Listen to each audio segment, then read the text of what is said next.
Chapter 7 Gorvid and Friends.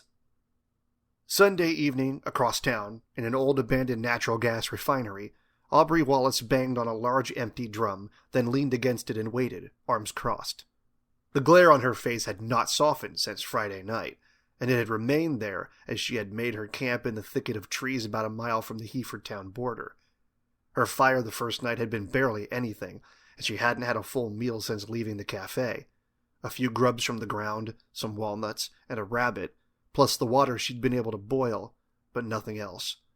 She estimated she had lost almost 5 pounds in 2 days, and it was a miracle she hadn't passed out on her way here.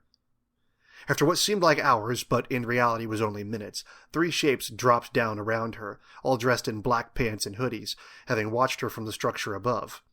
Refusing to show weakness, she stood up straight and readied herself for battle, her bright blade in her hand, but held at her side, inactive. The other 2 stayed a safe distance and hid their faces beneath their hoods. The third one approached cautiously, also holding his weapon. He wore a hockey mask beneath his hood to conceal his identity, but Aubree knew who he was by the sound of his voice. "Venator Typheth," he said, addressing her by her title and chosen vice name. "What's your report?" "I have news. The Pharaohs are interfering with my mission. They stopped me from making the kill." "Did they?" asked the masked vice. "Since when is that an excuse for failure?" "I haven't failed," argued Aubree. "I'm reporting complications. I want to come in to talk to Cadet Authoroy about it." "You can't do that until you've succeeded. We are here to make sure you know that." "You sure that's why you're here, Venator Gorvid?" she asked him. "Don't want to try your hand at killing me again? We're not in public, after all. Unless you think you'd lose again." Gorvid's glare intensified. "Someone should teach you to tame that mouth of yours." "We'll see what Cadet Authoroy tells you when I get back after I've finished my mission. Now, did you bring me any supplies?" Gorvid's tone betrayed his joy. "No. You won't need them when we are done with you. Hand over the knife." Aubree's finger found the button on her bright blade, ready to press it the moment they moved on her. "Says who?"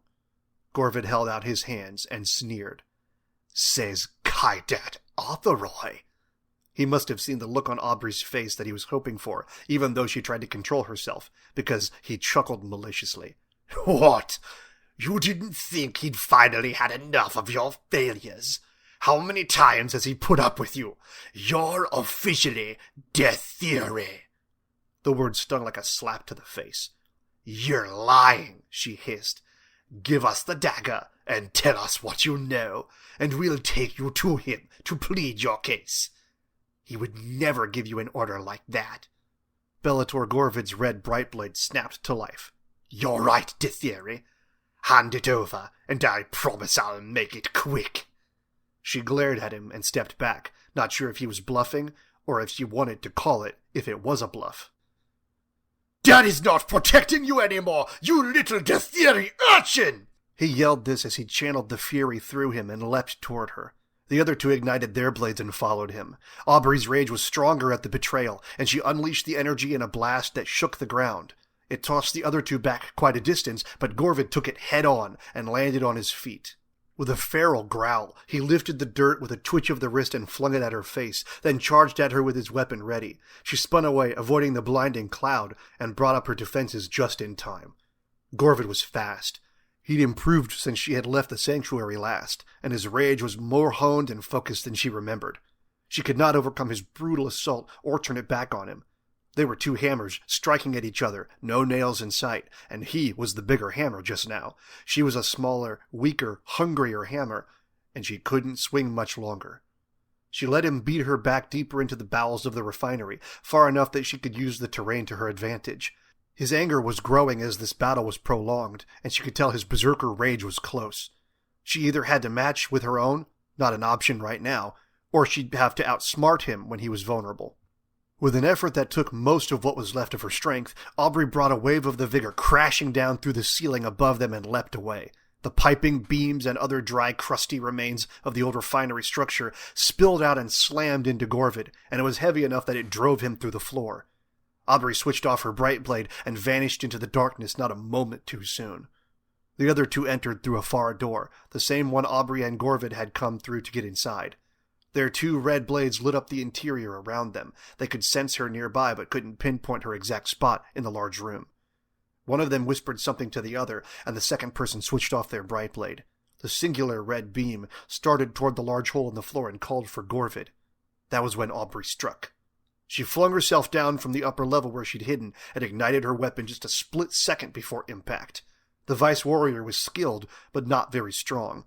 Aubree's rage powered her strike, and the other Vice couldn't block it, even with both hands. The blow shattered his arm and tossed his bright blade to the floor, and Aubree took his head before his scream could sound. She picked up the second red blade and looked around for the third Vice assassin, but suddenly felt a sickening feeling all around her. She knew that feeling. Her battle precognition was warning her of incoming projectiles, which could only mean one thing. The third one had switched from Razir to Yindir. Not good. She dodged the first one and struck the second two out of the air. It was piping being flung at her.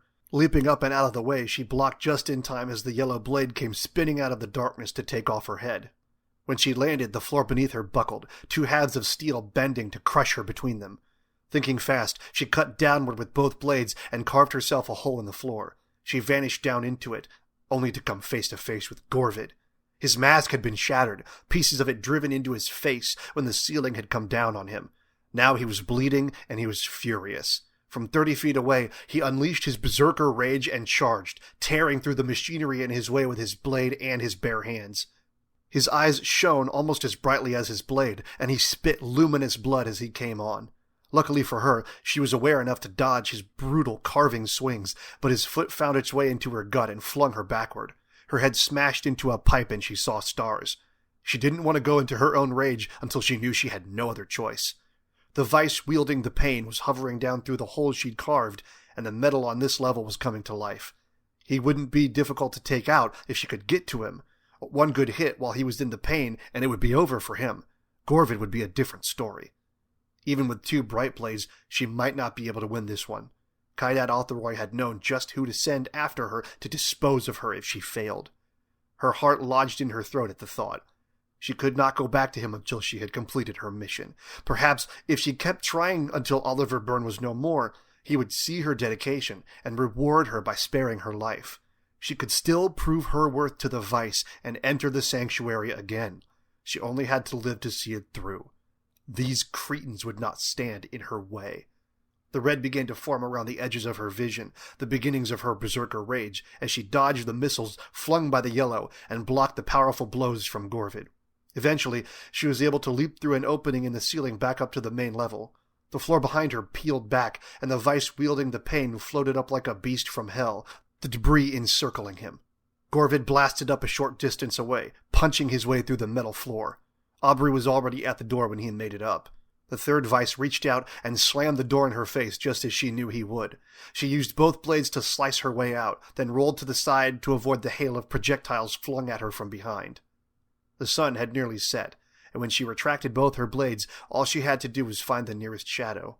Razir would not save her tonight. It would have to be stealth, and she would have to trust the vigor to make it work. When Gorvid and the third Vice tore the front wall away in their exit through the same door she'd used, they looked around. "Where is she?" raged Gorvid, his berserker state fading too slowly to keep him rational. The third one floated several feet up. "I don't see her," he said. He had been in the air for a reason, because Gorvid's rage was directed at him for the failure. The blast of vigor power was deflected, and Gorvid's thrown blade was redirected back to him. Gorvid caught it and hissed at his fellow Vice. "You're useless, Zydred!"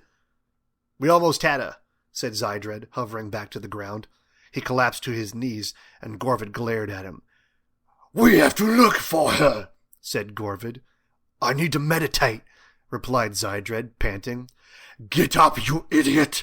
She can't be that far away!" "I can't fight in this shape, Gorvid.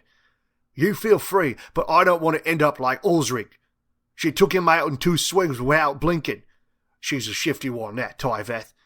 She was Kaidat Altharoy's favourite for a reason." Venator Gorvid snorted like a bull. He staggered, his berserker rage having subsided and taken much of his strength. "Besides," Zydred continued, "Tyveth said that the Varos are getting wind of our activity and getting involved. Kaidat Arthur Roy shall be told." "She's lying," Gorvid snapped. "She's covering her tracks to explain her failure." "The Kaidat won't care," replied Zydred. "He's been waiting for a reason to go after them, and Kaidat Mandarin might even help. Arthur Roy will probably have us pick up Tyveth's original mission while he deals with the cathedral. Even better, we might get to kill ourselves some of them Varos bastards." Gorvid nodded. Bellator Zydred was right. They would report to Arthur Roy and let him know that Bellator Tyveth had gone rogue. He would contact someone else to deal with her. Zydred and Gorvid would probably be asked to hunt down her most recent target and succeed where she had failed. If they were lucky, she would try to get there first, and they would get another chance to wipe that smug, snobbish smirk off her face once and for all. Plus, he should pick all the pieces of plastic mask out of his face sooner rather than later. "Fine. Back to the sanctuary," growled Gorvid, and Zydred was only too happy to follow. Only after the sound of their motorcycles had faded completely did Aubree step out from the shadow where she'd hidden and make her way back to town. She would have to avoid the usual places, the meeting spots, safe houses, training rooms, and especially the sanctuary downtown, until she could get her hands around Oliver's skinny, pathetic neck. She would see the boy in math class tomorrow, during last period, so at least she wouldn't have to wait long. She would not remain Ditheri for more than a week, she vowed.